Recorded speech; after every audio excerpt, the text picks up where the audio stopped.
জাতীয় শিক্ষাক্রম ও পাঠ্যপুস্তক বোর্ডের চেয়ারম্যান হচ্ছেন নারায়ণ চন্দ্র পাল। পাঠ্যপুস্তক বোর্ডের এনসিটিবি সচিব হচ্ছেন বজ্রগোপাল ভৌমিক। ঢাকা মাধ্যমিক ও উচ্চ মাধ্যমিক শিক্ষা বোর্ডের পরীক্ষা নিয়ন্ত্রণ যিনি করেন তার নাম হলো ডক্টর শ্রীকান্ত কুমার চন্দ্র। এরপরে একই বোর্ডের উপপরীক্ষা নিয়ন্ত্রক হচ্ছেন যিনি, তার নাম হলো তপন কুমার সরকার। সুবহানাল্লাহ বলতে বলবো না নাউজুবিল্লাহ বলতে বলবো, তা আল্লাহ ভালো জানে। এরপরে কুমিল্লা শিক্ষা বোর্ডের চেয়ারম্যান যিনি, তার নাম হলো প্রফেসর ইন্দ্রভূষণ ভৌমিক। বাংলাদেশ হোমিওপ্যাথি শিক্ষা বোর্ডের যিনি চেয়ারম্যান, তার নাম ডক্টর দিলীপ কুমার রায়। প্রথম শ্রেণী, দ্বিতীয় শ্রেণী এবং তৃতীয় শ্রেণী আমার বাংলা বইয়ের সমন্বয়ক যিনি, তার নাম হলো উত্তম কুমার ধর। এরপর চতুর্থ শ্রেণী, পঞ্চম শ্রেণী আমার বাংলা বই যারা সমন্বয় করেছে তার ভিতরে দায়িত্বপ্রাপ্ত ব্যক্তি যিনি ছিল, তার নাম হলো সুভাষিস চক্রবর্তী।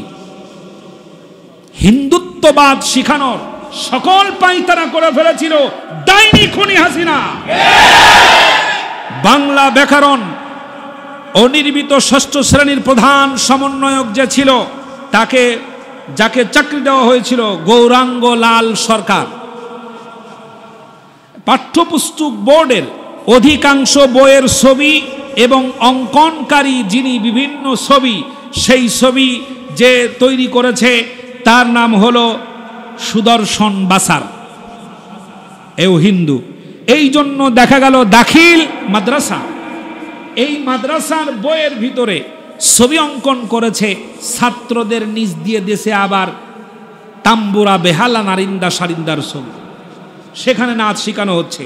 প্রিয় বন্ধুগণ, পৃথিবীর বুকে দ্বিতীয় বৃহত্তম মুসলিম দেশ হিসাবে পরিচিত বাংলাদেশের 92% মুসলিম অধ্যুষিত দেশে এমন একটা ষড়যন্ত্রের পাঁয়তারা করছিল। আমি আগেও বলেছিলাম, এ যদি আরো বেশি দিন দেশে থাকতো তাহলে বাংলাদেশের মুসলিমদেরকে মুসলমান পরিচয়ে এই দেশে বসবাস করাই কঠিন হয়ে যেত। ঢাকা বিশ্ববিদ্যালয়ের স্যার সলিমুল্লাহ হল একটা হল যেখানে ছাত্ররা থাকে। এই স্যার সলিমুল্লাহ হলে একটা মসজিদ আছে। সে মসজিদে বিগত 15টা বছর ধরে ছাত্রলীগের নামধারী কুখ্যাত সোনার ছেলেরা ঘুমের ব্যাঘাত ঘটবে বলে মাইকে আজান দিতে দেয় নাই।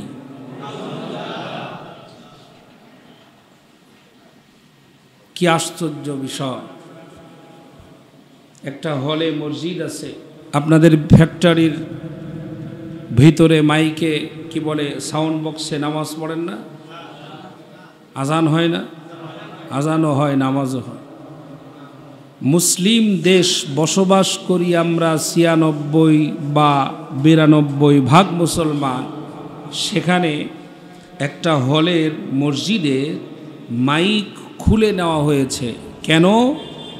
যাতে করে এ আজানের শব্দে আমাদের ডিস্টার্ব না হয়। যারা আজানের শব্দটা সহ্য করতে পারে না, যারা আল্লাহু আকবারের ধ্বনি সহ্য করতে পারে না, সেই দলের মানুষদেরকে মুসলমান ফতুয়া দিতে বিবেকে বাধা দেয়। এই দলটার প্রথম নাম ছিল আওয়ামে মুসলিম লীগ, ঠিক না? মুরব্বীরা ভালো জানেন। এ দলের প্রথম নাম ছিল আওয়ামে মুসলিম লীগ।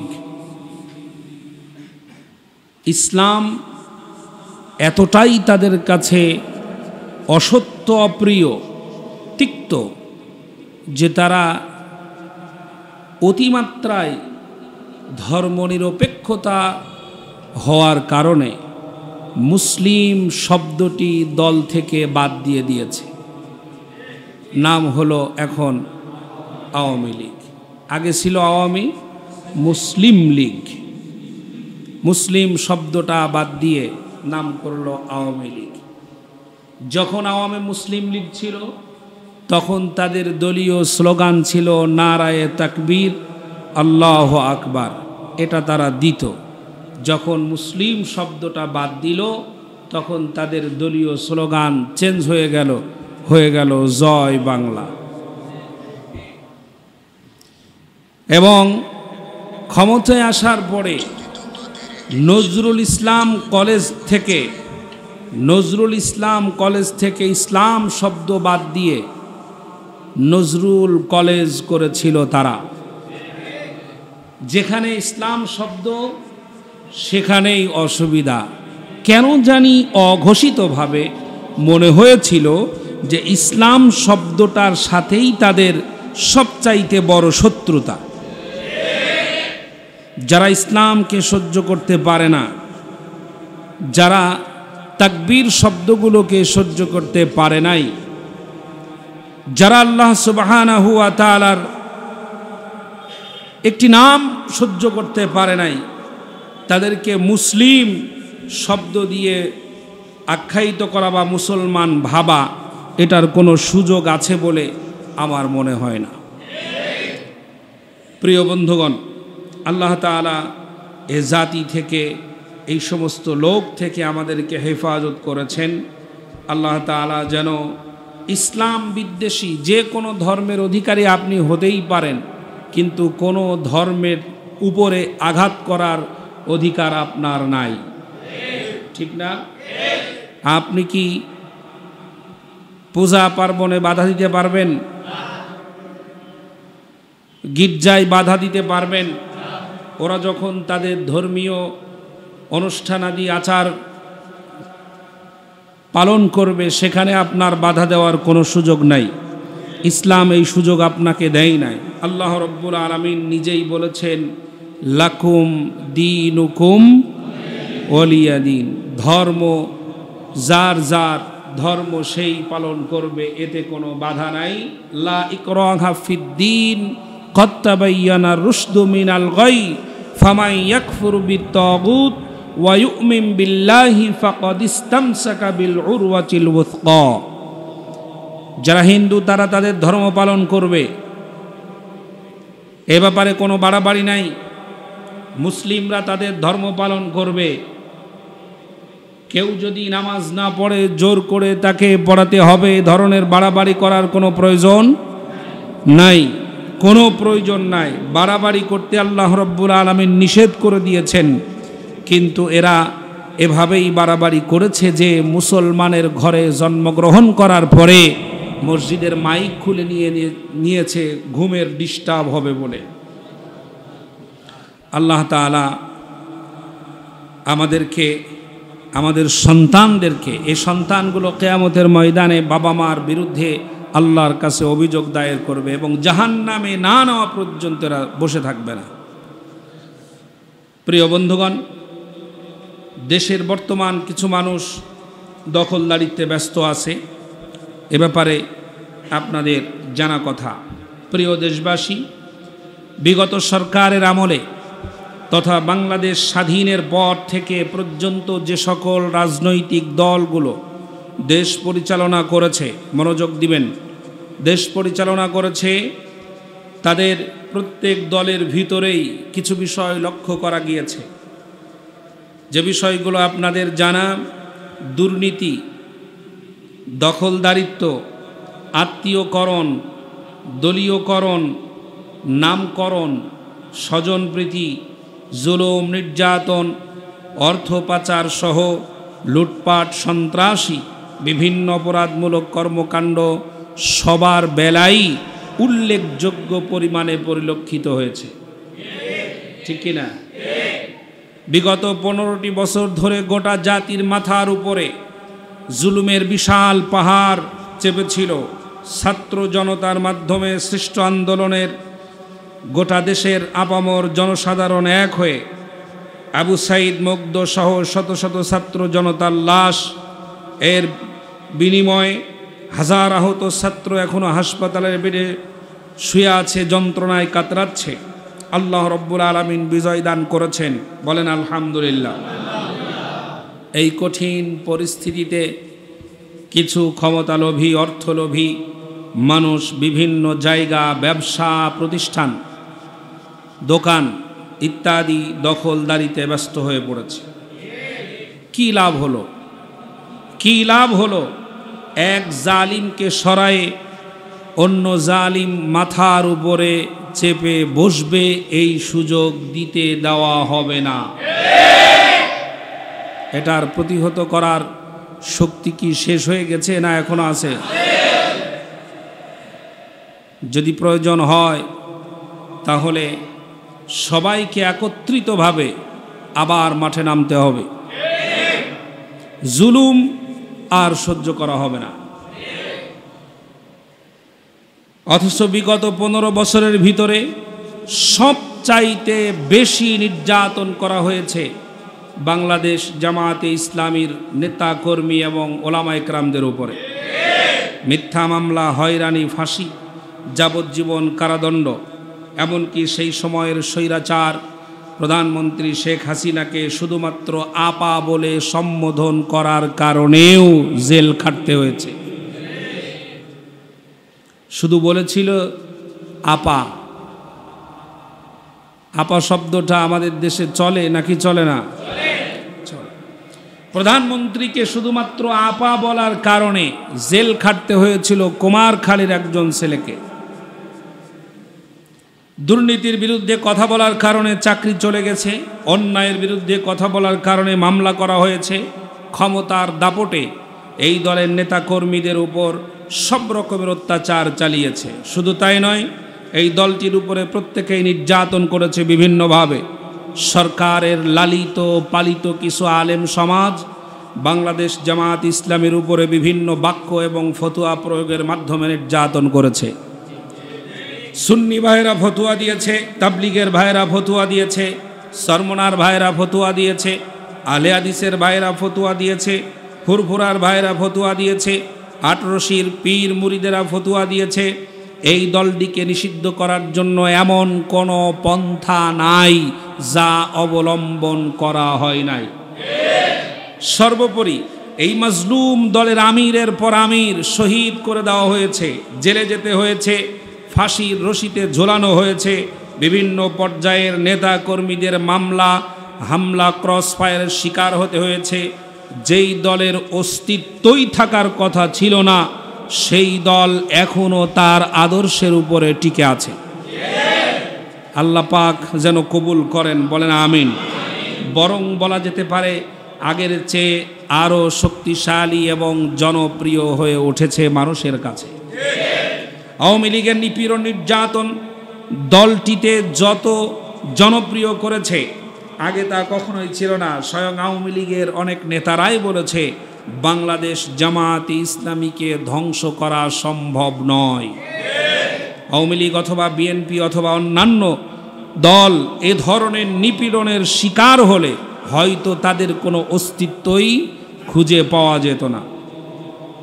মহান আল্লাহ তাআলা দেশীয় এবং আন্তর্জাতিক সকল ষড়যন্ত্র থেকে বাংলাদেশ জামায়াত ইসলামীকে হেফাজত করেন, জোরে বলেন আমিন। এত কিছুর পরেও এই দলের নেতাকর্মীরা কতটা বিনয়, কতটা নম্র, কতটা সহনশীল আচরণ করছে গোটা বাংলার মানুষের সাথে, আলহামদুলিল্লাহ। প্রতিশোধ পরায়ণতা তাদের অন্তরে যেন জাগ্রতই হচ্ছে না, এবং সব সময় স্থানীয় স্ব এলাকার নেতাকর্মীদেরকে ডেকে বারবার বলে দেওয়া হচ্ছে, খবরদার, প্রতিহিংসা পরায়ণ হয়ে কেউ কারোর বিরোধিতা করবেন না। আলহামদুলিল্লাহ, এটা আদর্শ, এটা ইসলাম। এবং দেশের মানুষ ভালোবেসে যদি মানুষের সকল প্রয়োজনে দাঁড়ে দাঁড়ে এই দলের মানুষেরা আছে। বাংলাদেশ জামায়াত ইসলামী ক্ষমতার চেয়ারে জীবনেও যদি নাও বসে, তারপরেও তাদের আদর্শ থেকে এক চুল পরিমাণ সরে যাবে না ইনশাআল্লাহ। এবং দেশের মানুষ ভালোবেসে যদি দেশের পরিচালনার দায়িত্ব তাদের হাতে তুলে দেয়, তবুও তাদের আদর্শের পদস্খলন ঘটবে না, এটা বিশ্বাস করা যায়। আল্লাহ যেন তাদের কবুল করেন, বলেন আমিন। প্রিয় বন্ধুগণ, লক্ষ্য রাখুন, একজন মানুষের শরীর যদি নাপাক হয়ে যায় তাহলে পবিত্র করার নিয়ম হলো তাকে প্রথমে গড় গড়াইয়া কুলি করতে হবে, নাকের নরম জায়গা পর্যন্ত পানি পৌঁছাতে হবে এবং সমস্ত শরীর ভালোভাবে ধৌত করার মাধ্যমে ব্যক্তিটি পবিত্রতা অর্জন করবে। অথবা কাপড়ে যদি পায়খানা বা পেশাব লেগে যায় তাহলে সেটা পবিত্র করার নিয়ম হলো যে জায়গায় নাপাকি লেগেছে ওই জায়গাটা ভালোভাবে পবিত্র পানি দিয়ে ধৌত করার মাধ্যমে পবিত্রতা অর্জন করা যায়, ঠিক কিনা? এখন কিন্তু কাপড় ধোয়ার এই কাজে কোনো ব্যক্তি যদি পানি ছাড়া পেশাব ব্যবহার করে তাহলে কাপড় পবিত্র হবে কি? কথা শুনতেছেন? কাপড়ের অংশে লেগে গেছে পায়খানা, নাজাসাতে গলিজা বলা হয়, অথবা পেশাব লেগে গেছে। এখন কাপড়ের যে অংশে পেশাব লেগে গেছে এই অংশটা ধৌত করার জন্য ব্যবহার করবে কি পানি না পেশাব? পানি ব্যবহার করতে হবে। অর্থাৎ পায়খানা বা পেশাব দিয়ে ধৌত করলে সে কাপড় কখনো পবিত্র হয় না। ঠিক তেমনিভাবে বাংলাদেশের বিভিন্ন সেক্টরে নাপাকি লেগে আছে, অর্থাৎ দুর্নীতি অনিয়মের ছাপ লেগে আছে।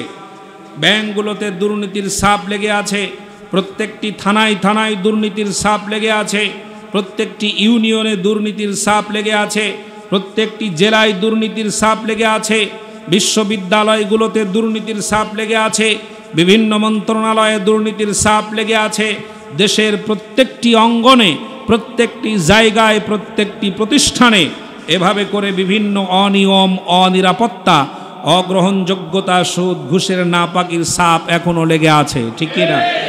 বাংলাদেশের সকল দুর্নীতি যদি বন্ধ করতে চান, সকল অনিয়ম যদি বন্ধ করতে চান, সকল জুলুম যদি বন্ধ করতে চান, আত্মীয়করণ, দলীয়করণের গন্ধ, এই নাপাকি যদি বন্ধ করতে চান, তাহলে সেখানে যেমন পায়খানাকে পেশাব দিয়ে ধুলে যেমন পবিত্র হয় না, ওই জায়গায় আবার অন ইসলামিক লোক বসালে এই দেশের নাপাকি দূর হবে না।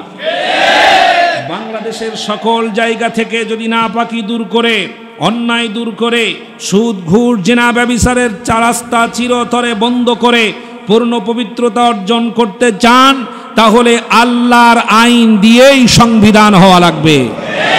এটার পক্ষে আমরা আছি তো ইনশাআল্লাহ? একটু জোরে বলি আল্লাহু আকবার, লিল্লাহি তাকবীর।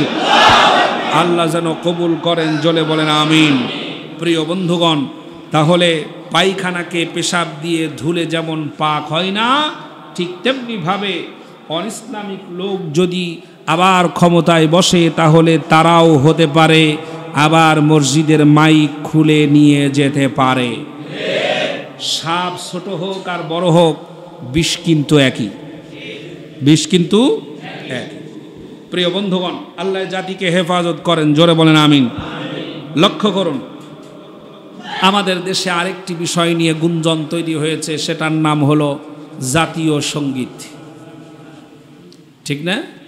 জাতীয় সঙ্গীত, জাতীয় সঙ্গীত আমার সোনার বাংলা আমি তোমায় ভালোবাসি। এটার বিতর্ক তৈরি আগে থেকেই আছে, শুধু এখন নয়, বিতর্কতা আগে থেকেই আছে। আপনারা রবীন্দ্রনাথ ঠাকুর, তিনি কি এদেশের? বাড়ি কোথায়? ক্যালকাটা। আমি কিছু বিষয় উল্লেখ করছি ইতিহাসের পাতা থেকে, লক্ষ্য করুন। জাতীয় সঙ্গীত রাখবেন নাকি রাখবেন না সেটা আমার কথা নয়, আমার যেটা কথা সেটা হলো এই রবীন্দ্রনাথ ঠাকুর দ্বারা জমিদার ছিল, কখনো শুনেছেন? শোনেন নাই? এরা ছিল জমিদার। রবীন্দ্রনাথ ঠাকুর, ওনার মূল নাম ছিল শ্রী শ্রী রবীন্দ্রনাথ ঠাকুর।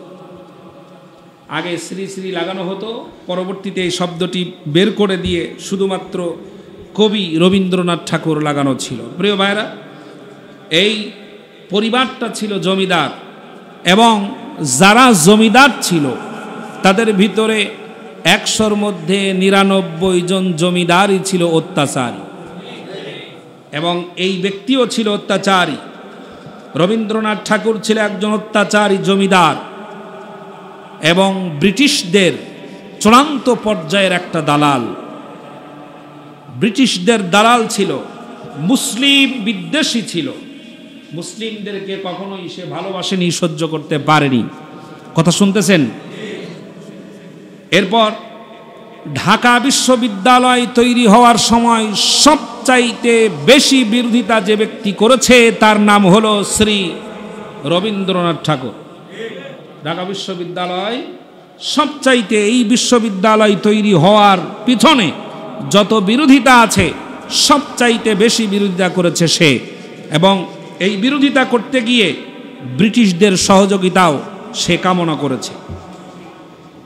প্রিয় ভাইরা, কুষ্টিয়ার কুমারখালী থানাধীন শিলাইদহ, সেখানে রয়েছে রবীন্দ্রনাথ ঠাকুরের কুঠিবাড়ি। যদি বিশ্বাস না হয় সেখানে আপনারা বাস ভাড়া করে যাবেন, প্রবীণ লোকেরা যারা আছে তাদের কাছ থেকে জেনে আসবেন কতটা অত্যাচারী জমিদার ছিল এই রবীন্দ্রনাথ ঠাকুরের বংশধর। অত্যাচার, নির্যাতন, জুলুম এবং পুলিশ দিয়ে সাধারণ মানুষদের কাছ থেকে টাকা পয়সা ছিনিয়ে আনা, ছাগল গরু ছিনিয়ে আনার যে নির্লজ্জ ইতিহাস কুমারখালীর মাটিতে রেখে গেছে রবি ঠাকুরেরা, তাতে বলা যেতে পারে সেই ব্যক্তি ছিল স্বৈরাচার এবং জুলুমকারী, অত্যাচারী জমিদারির সঙ্গীত এদেশে চলুক, এটা আমরা চাই না। লক্ষ্য করেন, বাংলাদেশের সবচাইতে বড় রাজাকার ছিল এই রবীন্দ্রনাথ ঠাকুর। 1905 সাল, কত সাল? 1905 সালে বঙ্গভঙ্গের বিরোধিতা যে ব্যক্তি করেছিল তার নাম ছিল রবীন্দ্রনাথ ঠাকুর। বঙ্গভঙ্গর এই আন্দোলনটা শুরু হয়েছিল বাংলাদেশ আর ভারতের মধ্যে। বঙ্গভঙ্গ বিরোধিতা যে লোকটা ধুতি পরে রাস্তায় নেমেছিল তার নাম ছিল শ্রী শ্রী রবীন্দ্রনাথ ঠাকুর। বঙ্গভঙ্গের ফলে রাজধানী হিসেবে কলকাতা তার কর্তৃত্ব হারায়, আর ঢাকাকে করা হয় পূর্ববঙ্গ তথা আজকের বাংলাদেশ, এবং আসামে হয় তার রাজধানী। আর এতেই মাথা খারাপ হয়ে যায় রবি ঠাকুর সহ অন্যান্য ভারতীয় জমিদার ও ব্যবসায়ীদের। কোমরে গামছা বেঁধে তারা পূর্ববঙ্গ তথা আজকের বাংলাদেশের বিরোধিতায় নেমে পড়ে, এবং এতে তারা মোটামুটি তদানীন্তন সময়ের সেই সময়ে সফল হয়। তাদের বিরোধিতার ফলে 1911 সালে বঙ্গভঙ্গ রদ করে পুনরায় পূর্ববঙ্গ তথা বাংলাদেশকে ভারতের সাথে জুড়ে দিয়ে বাংলাদেশটাকে ভারতের সামনে নতজানু করে দেয়। লক্ষ্য করছেন? নতজানু করে দেয়। তৎকালীন পূর্ববঙ্গ তথা বাংলাদেশের শিক্ষা ব্যবস্থার চরম দুর্দশার কথা চিন্তা করে 1921 সালে ঢাকা বিশ্ববিদ্যালয় প্রতিষ্ঠা করার চিন্তা ভাবনা করা হয়। অথচ এই ঢাকা বিশ্ববিদ্যালয় প্রতিষ্ঠারও বিরোধিতা করেছিল ভারতীয় এই কবি শ্রী শ্রী রবীন্দ্রনাথ ঠাকুর। লক্ষ্য করুন, 1912 সালের 18 মার্চ কলকাতার গড়ের মাঠে ঢাকা বিশ্ববিদ্যালয় প্রতিষ্ঠার সিদ্ধান্তের প্রতিবাদে একটা বিশাল গণসমাবেশ, গণজমায়েত করা হয়। সেখানে মুসলিম বিদ্বেষী এই রবীন্দ্রনাথ ঠাকুর মুসলিমদেরকে গালি দিয়ে বলেছিল, চাষার ছেলেরা যদি বিশ্ববিদ্যালয়ে লেখাপড়া করে তাহলে কাজ কাম করবে কারা? এইভাবে কটাক্ষ করেছিল। পূর্ববঙ্গে ঠাকুর পরিবারের জমিদারি ছিল বিরাট জমিদারি। এই পূর্ববঙ্গে যখন ঢাকা বিশ্ববিদ্যালয় স্থাপনের কথা ঘোষণা হলো 1912 সালে 2রা ফেব্রুয়ারিতে, তখন হিন্দুরা এর তীব্র প্রতিবাদ শুরু করলেন, আর রবীন্দ্রনাথও এদের দলে যোগ দিলেন। তিনি একবারও ভেবে দেখলেন না যে তার মুসলিম প্রজাবর্গের শিক্ষা ব্যবস্থার কি হবে। 1912 সালে 18 মার্চ কলকাতার গড়ের মাঠে ঢাকা বিশ্ববিদ্যালয় প্রতিষ্ঠার প্রতিবাদ করে যেই অনুষ্ঠানটি করা হয়, সেই অনুষ্ঠানের সভাপতির দায়িত্ব পালন করে এই রবীন্দ্রনাথ ঠাকুর। ঢাকা বিশ্ববিদ্যালয়ের বিরুদ্ধে সেদিন নেমেছিল হিন্দু সংবাদপত্রগুলো। হিন্দু বুদ্ধিজীবী এবং নেতারা গিরিশচন্দ্র ব্যানার্জি, রাসবিহারী ঘোষ, এমনকি কলকাতা বিশ্ববিদ্যালয়ের ভাইস চ্যান্সেলর স্যার অশুতোষ মুখার্জির নেতৃত্বে বাংলার এলিটরা ঢাকা বিশ্ববিদ্যালয় প্রতিষ্ঠার বিরুদ্ধে 18 বার স্মারকলিপি দিয়েছিল যেন ঢাকা বিশ্ববিদ্যালয় গঠিত না হয়, এবং বড়লাটের সঙ্গে দেখা করে ঢাকা বিশ্ববিদ্যালয় প্রতিষ্ঠা বাধা দান করা হয়েছিল।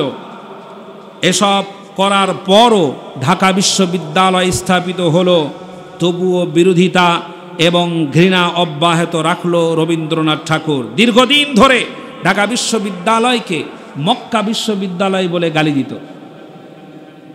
ঢাকা বিশ্ববিদ্যালয়কে মক্কা বিশ্ববিদ্যালয় বলে গালি দিত। অথচ বাংলাদেশ বিরোধী, ঢাকা বিশ্ববিদ্যালয়ের বিরোধী, অত্যাচারী জমিদার, মুসলিম বিদ্বেষী শ্রী শ্রী কবি রবীন্দ্রনাথ ঠাকুরের লেখা গান আমাদের জাতীয় সঙ্গীত হিসাবে মেনে নেওয়া লাগে, এবং এইটার পক্ষে কিছু মানুষেরা চোখের পানি ফেলে বলছে, না, আমার সোনার বাংলা, আমি তোমায় ভালোবাসি, এটা আমাদের থাকতে হবে।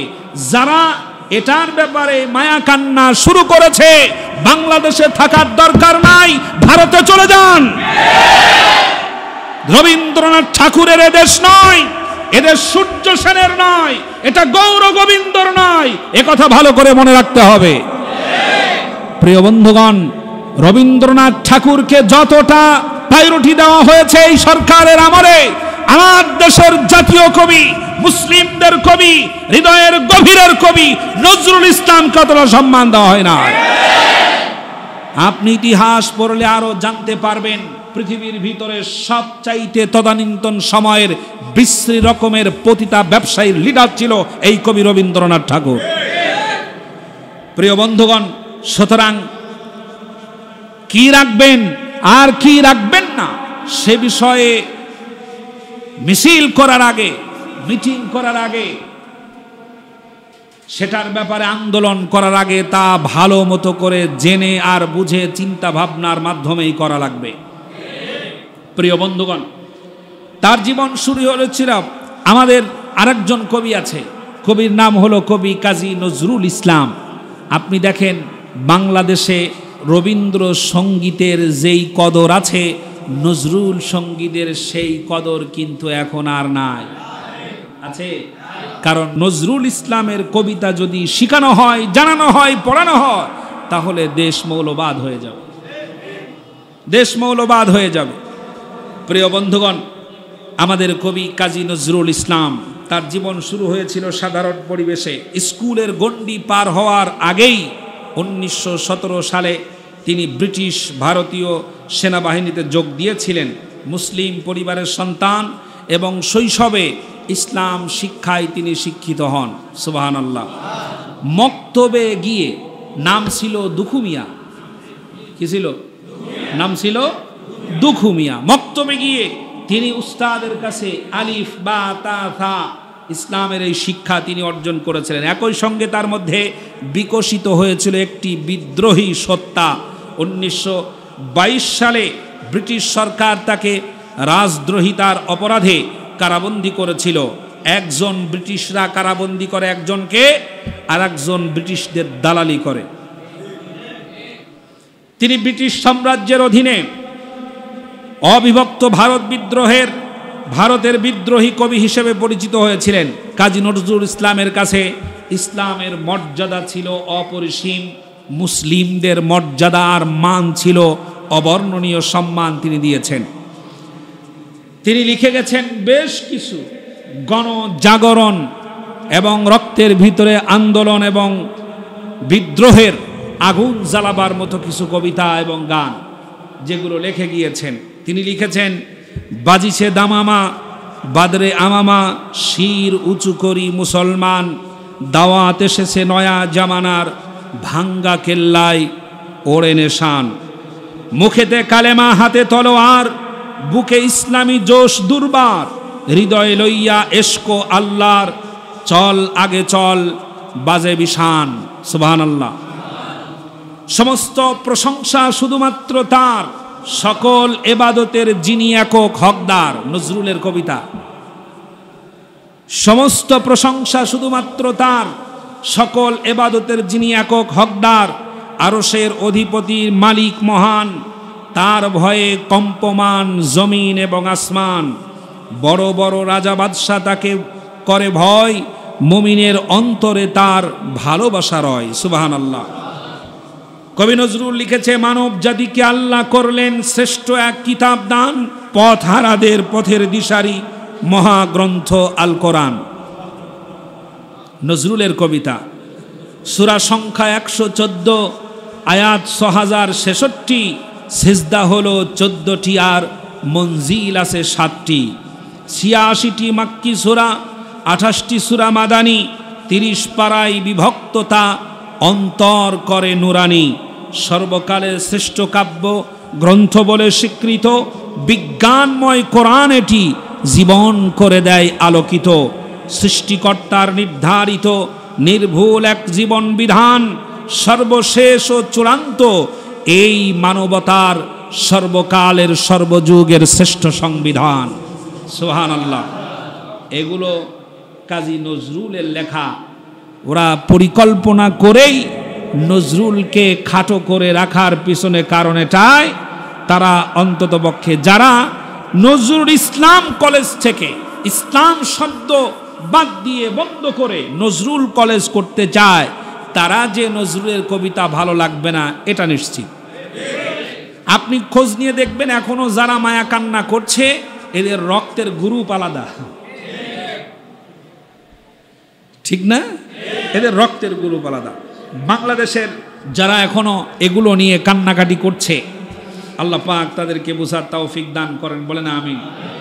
এবং এই জাতীয় সঙ্গীতের মধ্যে বাংলাদেশ শব্দটি একবারের জন্যও উল্লেখ করা হয় নাই, স্বাধীনতা যুদ্ধের কথা বর্ণনা নাই, এবং সেই সাথে যারা জীবন দিয়ে শহীদ করেছিল তাদের ব্যাপারে নাই। আছে একটি বিরাট বড় শিরকিয়াত, সেটা হলো ওমা তোমার আকাশ তোমার বাতাস, আমার প্রাণে বাজাই বাঁশি। মা বলতে তিনি কারে বুঝাইছেন? আকাশ কার? বলতে হবে আকাশ কার? জমিন কার? আল্লাহ। গোটা পৃথিবীর একচ্ছত্র মালিকানা কার? আল্লাহ। এখানে হিন্দু ধর্মের দেবতাকে সামনে বসিয়ে শিরকের বিরাট চর্চা করিয়েছে এই সঙ্গীতের মাধ্যমে। মুসলিম হিসাবে দাবি জানাতেই পারি শিরকিয়াত যুক্ত, এটা না থাকাই আমাদের জন্য শ্রেষ্ঠ।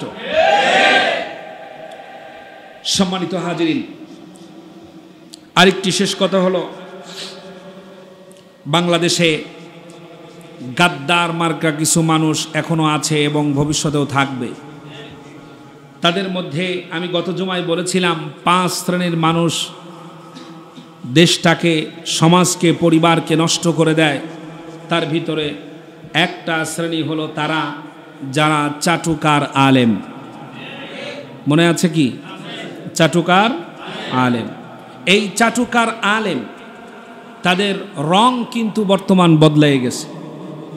গিরগিটির মতো তারা রং, বিভিন্ন সময় রং বদলায়। রং বদলানো আলেম দেখছেন কিনা জানি না, দেখবেন আপনাদের সামনে যখন আসবে তখন তার চেহারা, পোশাক পরিচ্ছদ হবে আপনাদের মতো। যখন আর এক জায়গায় যাবে তখন তারকে দেখলে পরে বোঝা যাবে না। যখন মাজারে যায় তখন সেই সাজে সাজে, যখন দলীয় কোনো প্রোগ্রামে যায় তখন সেই সাজে সাজে। ওকে বিকেলবেলা পর্যন্ত বহুরূপে দেখার পরে বুঝতে মুশকিল হয় যে এ আসলে কার লোক। এরকম আছে না নাই? আছে। এ আসলে কে, একে বুঝতে কষ্ট হয়। যখন যেখানে খুশি, যেমনে খুশি, সব জায়গায় সব রূপ ধারণ করতে পারার ব্যক্তিরাই হলো চাটুকার আলেম। তারা সে সময় বাংলাদেশের ইসলামী আন্দোলনের চরম দুর্দিনে এই মানুষগুলো ইসলামী আন্দোলনের বিরোধিতা করেছে, এবং বর্তমান সময়ে একটা সময় গেছে যে সময়ে তারা এই সংগঠনের নামটা পর্যন্ত তার নিজের জীবনের খাতা থেকে মুছে দিয়েছে, এবং বর্তমান সময়ে এগুলো আবার সামনে এসে বলছে আয় মাইক কাড়িয়ে নে দেহি, এরকম শব্দ প্রয়োগ করছে। আল্লাহ রব্বুল আলামিন তাদেরকে সঠিকভাবে ইসলামী আন্দোলনের পক্ষে আসা তৌফিক দান করেন, বলেন আমিন। এখন আবার যদি আল্লাহ না করুন, বলেন আল্লাহ না করুন, আল্লাহ না করুন, আল্লাহ না করুন, ইসলামী আন্দোলনের উপরে যদি আবার নতুন করে আঘাত আসে, এই মানুষগুলোকে কিন্তু আর কাতারে সামিল হতে দেখতে পাওয়া যাবে না। অথচ তাদের ব্যাপারে আমাদের চিন্তা ভাবনা অনেক ঊর্ধ্বে। আল্লাহ এ জাতিকে হেফাজত করেন, জোরে বলেন আমিন। আমার ব্যক্তিগত একটি সিদ্ধান্ত শোনাই, সেটি হলো এই, বাংলাদেশের 64টি জেলাতে মাহফিল আমি করেছি, কোরআনের মাহফিল 64টি জেলায়। এমন কোনো জেলা নাই যেই জেলাতে আমি দু একটা জায়গায় যাই নাই, আলহামদুলিল্লাহ, কোরআনের আলোচনা করার জন্য। তবে প্রিয় দেশবাসী সহ গোটা বাংলাদেশের যে সকল ভাইয়েরা দেশে বিদেশে অবস্থান করছেন, প্রত্যেকের জন্য বলছি, আপনারা যখন আমাকে মাহফিলের দাওয়াত দিবেন, এবং যারা দিয়েছেন যদি সম্ভব হয় তারাও অন্ততপক্ষে আপনি আপনার এলাকার ইসলামী আন্দোলনের ইউনিয়ন দায়িত্বশীল যারা আছে তাদের মাধ্যমে যোগাযোগ করবেন, তাদের মাধ্যমে কথা বলবেন। একা একা মাহফিলের কোনো দাওয়াত না দিয়ে ইসলামী আন্দোলনের যে কোনো দায়িত্বশীলের কাছে গিয়ে দায়িত্বশীলের মাধ্যমে মাহফিলের দাওয়াত দিবেন। যারা দাওয়াত দিবেন তারা ইসলামী আন্দোলন বাংলাদেশ জামায়াত ইসলামীর অন্ততপক্ষে একজন ইউনিয়ন দায়িত্বশীল যেন এ বিষয়ে জানে যে অমুক এখানে আসবে, সেখানে একটা মাহফিল হবে, যাতে করে আমি মনে করি তৃতীয় পক্ষ ঢুকতে পারবে না এবং দুর্নীতি অথবা কথা তৈরি হওয়ার কোনো সুযোগ থাকবে না ইনশাআল্লাহ। মাহফিল চলবে, কিন্তু এটাতে ইসলামী আন্দোলন শরীক থাক, এটা আমি চাই। এজন্য প্রত্যেকটা মাহফিলের দাওয়াত যে যেখান থেকে দিবেন, আপনি আপনার এলাকার সংগঠনের কমপক্ষে ইউনিয়ন দায়িত্বশীলের মাধ্যমে ফোন দিবেন, অন্যথায় কোনো মাহফিলের ডেট নেওয়া হবে না। সম্মানিত ভাইরা, বাংলাদেশে যেটা দেখা যাচ্ছে, ভাইরাল বক্তা যারা, তাদের লেজ আজ আর ধরা যায় না, ধরা যায়? ধরা যায় না। এজন্য এটা আমাদের করতে হবে, লক্ষ্য রাখতে হবে। আল্লাহ যেন হেফাজত করেন, বলেন আমিন।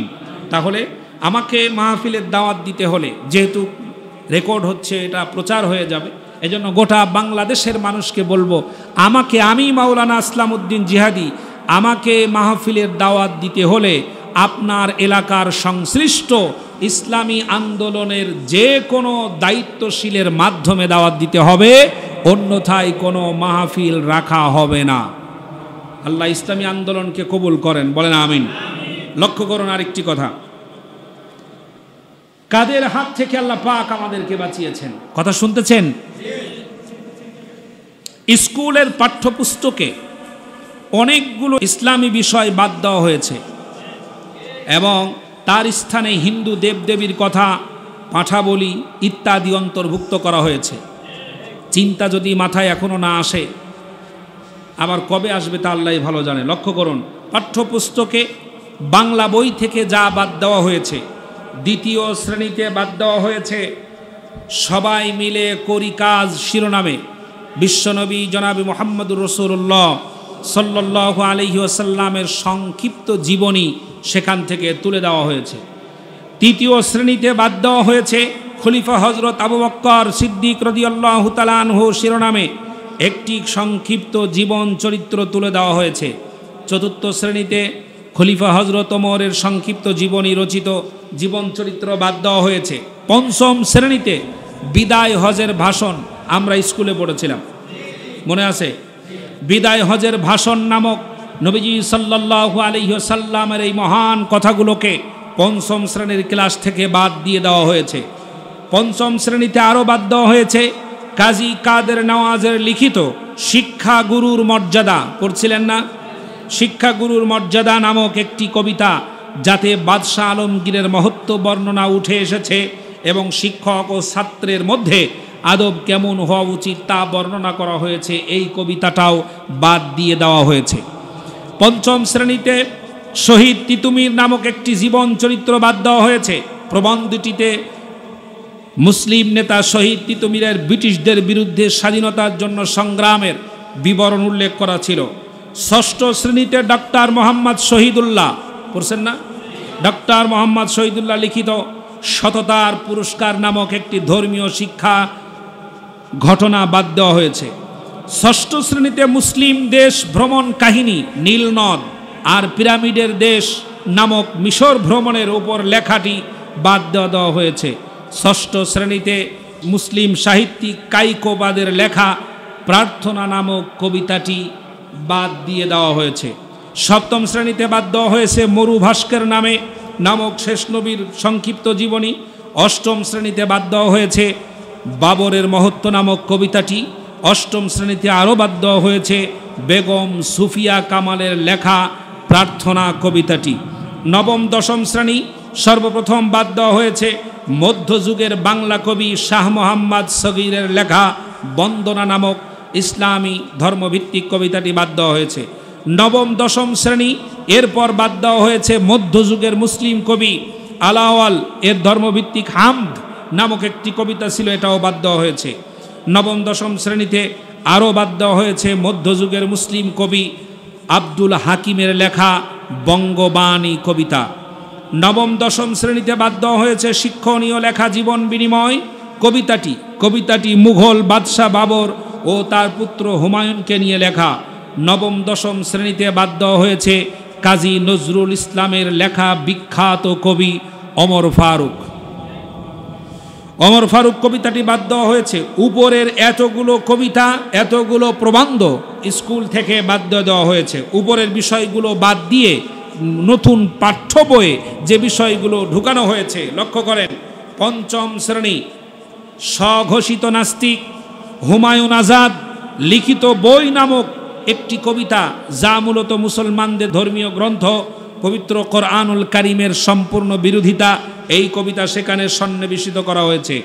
ষষ্ঠ শ্রেণী প্রবেশ করানো হয়েছে বাংলাদেশ হৃদয় নামক একটি কবিতা, যেখানে রয়েছে হিন্দুদের দেবী দুর্গা মার প্রশংসা, নাউজুবিল্লাহ। ষষ্ঠ শ্রেণীতে সংযুক্ত হয়েছে লাল গরুটা নামক একটি ছোট্ট গল্প, যা দিয়ে কোটি কোটি মুসলিম শিক্ষার্থীদের শেখানো হচ্ছে গরু হচ্ছে মায়ের মতো, অর্থাৎ পরিপূর্ণতার সাথে বলা যেতে পারে হিন্দুত্ববাদ। এবং সিলেটের কয়েকটা জায়গায় স্কুল এর ছাত্র ছাত্রীদেরকে হরে রাম হরে কৃষ্ণ এই কথাগুলো বলতে বাধ্য করেছিল সেই সময়ের শিক্ষকেরা। ষষ্ঠ শ্রেণী অন্তর্ভুক্ত করা হয়েছে ভারতের হিন্দুদের তীর্থস্থান রচিত ভ্রমণ কাহিনী। সপ্তম শ্রেণীতে লালু নামক গল্পের মুসলিম ছাত্র ছাত্রীদের শিক্ষা দেওয়া হচ্ছে পাঁঠাবলির নিয়ম কানুন। অষ্টম শ্রেণীতে পড়ানো হচ্ছে হিন্দুদের ধর্মগ্রন্থ রামায়ণ এর সংক্ষিপ্ত রূপ। কোরআন পড়ানো হচ্ছে না, পড়ানো হচ্ছে কি? রামায়ণ। নবম দশম শ্রেণীতে প্রবেশ করেছে আমার সন্তান নামক একটি কবিতাটি হিন্দুদের ধর্ম সম্পর্কিত মঙ্গল কাব্য এর অন্তর্ভুক্ত, যা দেবী অন্নপূর্ণার প্রশংসা ও তার কাছে প্রার্থনা সূচক একটি কবিতা। নবম দশম শ্রেণী অন্তর্ভুক্ত করা হয়েছে ভারতের পর্যটন স্পট পালমৌ এর ভ্রমণ কাহিনী। নবম দশম শ্রেণীতে পড়ানো হচ্ছে সময় গেলে সাধন হবে না শিরোনামে বাউলদের বিকৃত যৌনাচারের কাহিনী। নবম দশম শ্রেণী শাকটা দুলছে শিরোনামে কবিতা দিয়ে ৪৭-এর দেশভাগকে হেয় করা হয়েছে, যা দিয়ে কৌশলে দুই বাংলা এক করে দেওয়া, অর্থাৎ বাংলাদেশকে ভারতের অন্তর্ভুক্ত হতে শিক্ষা দেওয়া হচ্ছে। এজন্য বঙ্গবন্ধুকে নিয়ে যেই ছবি বা সিনেমা তৈরি করেছিল সেটার ভিতরে একটা বড় ডায়লগ ছিল, বাংলাদেশ ভারত ভাই ভাই। শুনেছেন না? বাংলাদেশ ভারত ভাই ভাই। নবম দশম শ্রেণী প্রবেশ করেছে সুখের লাগিয়া নামক একটি কবিতা, যা হিন্দুদের রাধা কৃষ্ণের লীলা কীর্তন। এবং প্রাথমিক ও উচ্চ মাধ্যমিক বিদ্যালয়গুলোতে দেওয়া হয়েছে নিজেকে জানুন নামক যৌনাচারের একটা বই, যে বইটি পড়ে আমার দেশের কোমলমতি ছাত্র ছাত্রীরা বিভিন্ন দিকে ঝুঁকে পড়ছে। ইসলাম ও মুসলমানদের কটাক্ষ করে যারা নিয়মিত লেখালেখি করে তাদের লেখা প্রায় প্রত্যেক শ্রেণীর পাঠ্যপুস্তকে অন্তর্ভুক্ত করা হয়েছে। প্রথম শ্রেণী থেকে দ্বাদশ শ্রেণী পর্যন্ত গল্প এবং কবিতার সংখ্যা মোট আছে 193টি। এর মধ্যে হিন্দু এবং নাস্তিক্যবাদের কবিতায় পড়ানো হয় 137টি। কবিতা প্রবন্ধ আছে 193টি। নাস্তিক আর মোরতাদদের দ্বারাই ছেদ করা এগুলোর সংখ্যা হলো 137টি। লক্ষ্য করুন, আমি ভাবলাম এতগুলো করলো কারা? এখন পরবর্তীতে যে রিপোর্টটা পেলাম সেটা আরও হতাশাব্যঞ্জক। সেটা হলো জাতীয় শিক্ষা বোর্ড সহ অন্যান্য সকল বোর্ডের নিয়ন্ত্রণমূলক গুরুত্বপূর্ণ শীর্ষ পদগুলোতে মুসলমানদেরকে বাদ দিয়ে হিন্দুদের নিয়োগ দেওয়া হয়েছে। লক্ষ্য করেন, জাতীয় শিক্ষাক্রম ও পাঠ্যপুস্তক বোর্ডের চেয়ারম্যান হচ্ছেন নারায়ণ চন্দ্র পাল। পাঠ্যপুস্তক বোর্ডের এনসিটিবি সচিব হচ্ছেন বজ্রগোপাল ভৌমিক। ঢাকা মাধ্যমিক ও উচ্চ মাধ্যমিক শিক্ষা বোর্ডের পরীক্ষা নিয়ন্ত্রণ যিনি করেন তার নাম হলো ডক্টর শ্রীকান্ত কুমার চন্দ্র। এরপরে একই বোর্ডের উপপরীক্ষা নিয়ন্ত্রক হচ্ছেন যিনি, তার নাম হলো তপন কুমার সরকার। সুবহানাল্লাহ বলতে বলবো না নাউজুবিল্লাহ বলতে বলবো, তা আল্লাহ ভালো জানে। এরপরে কুমিল্লা শিক্ষা বোর্ডের চেয়ারম্যান যিনি, তার নাম হলো প্রফেসর ইন্দ্রভূষণ ভৌমিক। বাংলাদেশ হোমিওপ্যাথি শিক্ষা বোর্ডের যিনি চেয়ারম্যান তার নাম ডক্টর দিলীপ কুমার রায়। প্রথম শ্রেণী, দ্বিতীয় শ্রেণী এবং তৃতীয় শ্রেণী আমার বাংলা বইয়ের সমন্বয়ক যিনি, তার নাম হলো উত্তম কুমার ধর। এরপর চতুর্থ শ্রেণী, পঞ্চম শ্রেণী আমার বাংলা বই যারা সমন্বয় করেছে তার ভিতরে দায়িত্বপ্রাপ্ত ব্যক্তি যিনি ছিল তার নাম হলো সুভাষিস চক্রবর্তী। হিন্দুত্ববাদ শিখানোর সকল পাঁয়তারা করে ফেলেছিল ডাইনি খুনি হাসিনা। বাংলা ব্যাকরণ অনির্মিত ষষ্ঠ শ্রেণীর প্রধান সমন্বয়ক যে ছিল যাকে চাকরি দেওয়া হয়েছিল গৌরাঙ্গ লাল সরকার। পাঠ্যপুস্তক বোর্ডের অধিকাংশ বইয়ের ছবি এবং অঙ্কনকারী যিনি বিভিন্ন ছবি, সেই ছবি যে তৈরি করেছে তার নাম হলো সুদর্শন বাসার। এও হিন্দু। এই জন্য দেখা গেল দাখিল মাদ্রাসা, এই মাদ্রাসার বইয়ের ভিতরে ছবি অঙ্কন করেছে ছাত্রদের নিজ দিয়ে দেশে আবার তাম্বুরা বেহালা নারিন্দা সারিন্দার ছবি, সেখানে নাচ শেখানো হচ্ছে। প্রিয় বন্ধুগণ, পৃথিবীর বুকে দ্বিতীয় বৃহত্তম মুসলিম দেশ হিসাবে পরিচিত বাংলাদেশের 92% মুসলিম অধ্যুষিত দেশে এমন একটা ষড়যন্ত্রের পাঁয়তারা করছিল। আমি আগেও বলেছিলাম, এ যদি আরো বেশি দিন দেশে থাকতো তাহলে বাংলাদেশের মুসলিমদেরকে মুসলমান পরিচয়ে এই দেশে বসবাস করাই কঠিন হয়ে যেত। আল্লাহ পাক আমাদেরকে হেফাজত করেছেন, বলেন আমিন। আল্লাহ যেন এই মহাবিপদ আমাদের মাঝে আর না দেন, জোরে বলেন আমিন, জোরে বলেন আমিন। আমি তো শুধু একটা সাইড বললাম, প্রত্যেকটা সাইডে সাইডে প্রত্যেকটি অঙ্গনে এইভাবে করেই হিন্দুত্ববাদ প্রতিষ্ঠা করার জন্য বড় বড় পদে তাদেরকে বসিয়ে রাখা হয়েছিল। আল্লাহ রব্বুল আলামিন আমাদেরকে যেন হেফাজত করেন, আমাদের সোনার বাংলাদেশটাকে আল্লাহ পাক যেন হেফাজত করেন, জোরে বলেন আমিন। প্রিয় বন্ধুগণ, লক্ষ্য করুন, এ জীবন চিরস্থায়ী নয়, এ জীবন ক্ষণস্থায়ী। আমরা কি চিরকাল পৃথিবীতে থাকবো? কতদিন থাকবো তার গ্যারান্টি আছে কি? এজন্য বলি, মাঝে মাঝে মনে হয় কিসের আনন্দ, কিসের তো হাসি উল্লাস, মাঝে মাঝে মনে হয় কিসের আনন্দ, কিসের তো হাসি উল্লাস। একদিন মরতে হবে, হতেই হবে লাশ, মাঝে মাঝে মনে হয় কিসের আনন্দ, কিসের তো হাসি উল্লাস। করেছি যত পাপ জানি না হবে কি মাফ, করেছি যত পাপ জানি না হবে কি মাফ। সব কিছু ছেড়ে কোথায় হবে বসবাস। মাঝে মাঝে মনে হয় কিসের আনন্দ, কিসের তো হাসি উল্লাস। জয় বলেন মারহাবা। প্রিয় বন্ধুগণ, পৃথিবীর ভিতরে যত দল মত পথ যা আছে এই সবগুলো কি পরকালে থাকবে? না, সব ভেঙে চুরমার করে দেওয়া হবে। দুই দলে মানুষকে বিভক্ত করে দেওয়া হবে। কয় দলে? কোন দলে থাকবেন আজকে সিদ্ধান্ত গ্রহণ করবেন।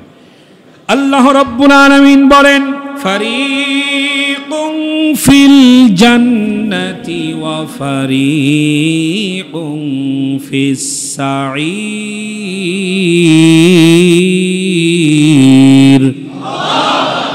তাম পৃথিবীর ভিতরে যত দল আছে, যত মত আছে, যত পথ তোমরা বানিয়ে রেখেছো, বাংলাদেশে যত দল আছে মত আছে, বাংলাদেশের বাহিরে যত দল আছে মত আছে, ইসলামিক দলের ভিতরে কতগুলো দল, অন ইসলামিক দলের ভিতরে কতগুলি দল, কতগুলি মত, যা আল্লাহ রাব্বুল আলামিনের জমিনের উপরে প্রতিষ্ঠিত, একটার সাথে আর একটা মেলে না। যত মতাদর্শ আছে, দল আছে, আল্লাহ রাব্বুল আলামিন বলেন সবগুলোকে ভেঙে চুরে চুরমার করে দিয়ে তাম পৃথিবীর মানুষকে মাত্র দুই দলে বিভক্ত করে দেওয়া হবে। ফারিকুন ফিল জান্নাতি ওয়া ফারিকুন ফিস সাঈর। আল্লাহু আকবার। দুই দলে মানুষকে বিভক্ত করা হবে। এক দল হবে জান্নাতি, আর এক দল হবে জাহান্নামী। যাদেরকে আল্লাহ রাব্বুল আলামিন জান্নাত দান করবেন, আর জাহান্নামী যারা হবে, দুইটা বিষয় আল্লাহ রাব্বুল আলামিন স্পষ্ট করে দিয়েছেন। যারা হবে জান্নাতি দলের ভিতরে, তাদের এক নাম্বার কোয়ালিটি হবে, ওরা যখন আজান হয়ে যায়, যখন আল্লাহ রাব্বুল আলামিন ডাক দেন, শত কর্মকাণ্ড ফেলে দৌড় দিয়ে এসে নাক আর কপাল জমিনের সাথে ঠেকায়া বলে, আল্লাহ তুমি বিশ্বাস করো আমি তোমার নগণ্য গোলাম। আল্লাহর গোলাম পরিচয় দেয়, এবং এই পরিচয়টা দিতে এক চুল পরিমাণ সংখ্যাবোধ করে না। আমরা কার গোলাম? লজ্জা আছে কথা বলতে? গোলাম কার? একটু প্রাণ ভরে বলেন, গোলাম কার? আমরা আল্লাহর গোলাম। এ কথা বলতে আমাদের কোনো দ্বিধা নাই, আমাদের কোনো সংকোচ নাই, আমাদের কোনো কৃপণতা নাই, কার্পণ্যতা নাই, বরং ভালোবাসার সাথে মাথা নত করে স্বীকার করি আমরা গোলাম কার? আল্লাহর গোলামের মর্যাদা অনেক বেশি। সুবহানাল্লাহ। যে গোলাম যত বড় গোলাম, তার মর্যাদা তত বেশি। সুবহানাল্লাহ, সুবহানাল্লাহ। তাম পৃথিবীর সব মানব মণ্ডলীকে আল্লাহ রাব্বুল আলামিন দুই দলে বিভক্ত করে দিবেন। এক দল হবে জাহান্নামী, আর এক দলকে আল্লাহ রাব্বুল আলামিন জান্নাত দান করবেন। জাহান্নামীরা জাহান্নামের ভিতরে বসবাস করবে, জান্নাতীরা জান্নাতের ভিতরে থাকবে। আল্লাহ রাব্বুল আলামিন জান্নাতি মানুষ আর জাহান্নামী মানুষদেরকে কথোপকথনের সুযোগ করে দেবে।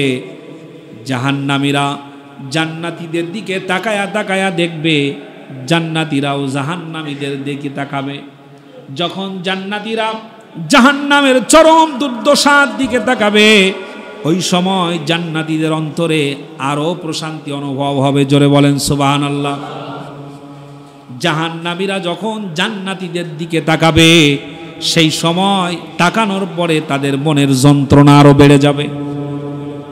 এই জন্য বেড়ে যাবে, জান্নাতের বেলকনিতে বসা যেই মানুষটাকে আমরা এখন দেখতে পাচ্ছি, ওই মানুষ তো সেই মানুষ যেই লোকটা সব সময় জামাত ইসলামী করে চিল্লাইতো, কোরআনের কথা বলে চিল্লাইতো, হাদিসের কথা বলে চিল্লাইতো।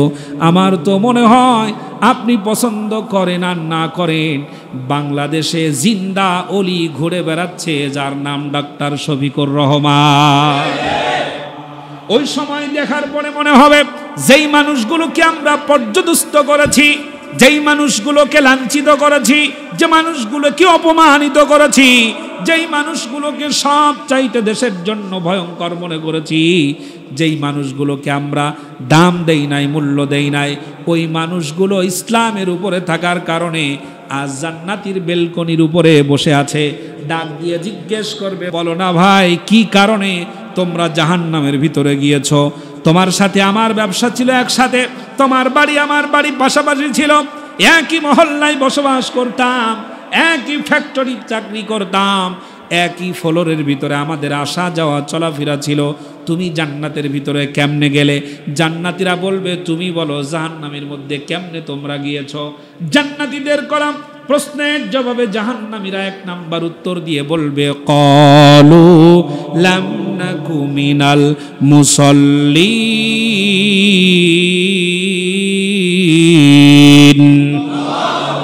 জাহান্নামীরা উত্তর দিয়ে বলবে, ক্বালু লাম নাকু মিনাল মুসাল্লিন, তোমার সাথে আমার পার্থক্য ছিল এই, আজান হলে তুমি দৌড় দিয়ে চলে যেতে আল্লাহকে সিজদা করার জন্য, আর আমরা খুঁজে বের করতাম ফজরের নামাজ যে ব্যক্তি ঘুম থেকে উঠে পড়ে ও শিবির ছাড়া আর কেউ না। হয়েছে না এরকম? পুলিশ ধরছে ফজরের নামাজ পড়তে আসা এক ছাত্রকে, জিজ্ঞেস করছে তুই কি শিবির? কয় কি, সেটা আবার কি? বিশ্বজিৎ, তাকে যখন হত্যা করা হচ্ছিল বারবার বলছিল আমার নাম বিশ্বজিৎ, আমি হিন্দু। কয় না তুই শিবির। কয় না আমি হিন্দু। কয় না তুই শিবির। মার খাচ্ছে আর বলছে ভাই লুঙ্গি প্যান্ট খুলে দেখাই। তারপরও বিশ্বাস করে না এই মানুষগুলো, ঠিক না? তাদেরকে মেরেছে। আমি ফজরের নামাজ পড়তে যারা যায় তাদেরকে অপরাধী মনে করেছি, আর যারা নামাজি আজকে তারা জান্নাতের বারান্দায় বসা। সুবহানাল্লাহ। তাহলে নামাজের পক্ষে থাকবেন না বিপক্ষে? আমরা তো অবশ্যই পক্ষে আছি, আল্লাহ যেন কবুল করেন, বলেন আমিন। যেই ছাত্রলীগের ছাত্ররা নামাজ সহ্য করতে পারে নাই, আজান সহ্য করতে পারে নাই, স্যার সলিমুল্লাহ হলের মাইক খুলে নিয়ে গেছে, আর যাই হোক মুসলমান হতে পারে না। আল্লাহ পাক এই জাতি থেকে আমাদেরকে, এই কওম থেকে, এই গোষ্ঠী থেকে আমাদেরকে হেফাজত করেন। প্রিয় বন্ধুগণ, তথ্যসূত্র যা বলছে বিগত সময়ে রাজনীতি হয় নাই, বরং শেখ হাসিনা করেছে প্রতিশোধের রাজনীতি। বলবো ইনশাআল্লাহ একটু একটু করে। আল্লাহ রাব্বুল আলামিন যেন আমাদের কবুল করেন, তৌফিক দেন, বলেন আমিন। দেশকে ভালোবাসার ইচ্ছা শক্তি আমাদের ভিতরে যেন দেন, বলেন আমিন। দুর্নীতি পরায়ণ, দুর্নীতিবাদ অফিসার এবং যে সমস্ত জায়গায় দুর্নীতির ছাপ রয়ে গেছে, ওই ছাপ প্রতিহত করার জন্য সেখানেই আন্দোলন গড়ে তুলবেন। মুহূর্তের ভিতরে আপনার সাথে বাংলাদেশের আপামর জনসাধারণ একাত্মতা প্রকাশ করতে আর দ্বিধা করবেন ইনশাআল্লাহ। ব্যাংকে যাবেন, দুর্নীতি যদি হয় সেখানে প্রতিবাদ গড়ে তুলুন। থানায় যাবেন, দুর্নীতি যদি হয় তাহলে প্রতিবাদ গড়ে তুলুন। এমন প্রতিবাদ গড়ে তুলবেন, জালিম সরকার, স্বৈরাচার, খুনি হাসিনার আশ্রয় প্রশ্রয়ে লালিত কোন পুলিশ অফিসার যদি আপনার কথা না শোনে, চেয়ার থেকে উপরে ফেলে দেওয়া হবে। এর স্থান আর থাকবে না এদেশে ইনশাআল্লাহ, এবং ইসলামী আইন চালু হবে ইনশাআল্লাহ। আল্লাহর কোরআনের আইন চালু হবে ইনশাআল্লাহ। আল্লামা মরহুম দেলোয়ার হোসেন সাইদি বলেছিলেন, তোমাদের নাকের ডগার উপরে ইসলামের কালেমা একদিন পথ করে উঠবে ইনশাআল্লাহ। সে সময় এসেছে না আসে নাই? এসেছে না আসে নাই? আল্লাহর জমিনে আল্লাহর কোরআন দিয়ে বাংলাদেশের মানুষ পরিচালিত হবে, সংবিধান হবে। যারা আমার সাথে একমত হাত উঁচু করে বলুন আল্লাহু আকবার। আল্লাহ যেন আমাদের কবুল করেন, বলেন আমিন। আগামী দিন আগামী দেশ গড়ার জন্য আমাদের সকলকে একত্রিত থাকতে হবে, একতার ভাঙা যাবে না। ছোটখাটো মাসলাকের কোনো দ্বন্দ্ব থাকলে আমরা মুহূর্তের ভিতরে তা মিটিয়ে ফেলব। সুন্নাত নফল নিয়ে মারামারি করার সময় এখন নয়। যদি কেউ কোনো বিষয় নিয়ে হাত উপরে তুলছিলেন নাকি নিচে, জোরে আমিন বলছো নাকি আস্তে, এসবগুলা নিয়ে যেই ব্যক্তি দ্বন্দ্ব তৈরি করবে ওকে আস্তে করে ধরে অন্তত পক্ষে মহল্লায় হলে আমার কাছে নিয়ে আসবেন, আমার কাছে নিয়ে আসবেন। কিছু পণ্ডিত মহাশয় আছে না এদেশে, ফরজ নিয়ে মারামারি নাই, ওয়াজিব নিয়ে মারামারি নাই, মারামারি কি নিয়ে? সুন্নাত নফলের চাইতে এখন সব চাইতে বড় প্রয়োজন হয়ে পড়েছে আল্লাহর জমিনে আল্লাহর দিন কায়েমের মক্ষম সময় এসেছে এটা প্রতিষ্ঠা করার। এখন তোমার সুন্নাত নফল নিয়ে মারামারি করবার কইছে কিনা? আল্লাহ পাক আমাদেরকে হেফাজত করেন, বলেন আমিন। দেখা হবে আল্লাহ তাআলা যদি কবুল করেন আগামী জুমায় ইনশাআল্লাহ।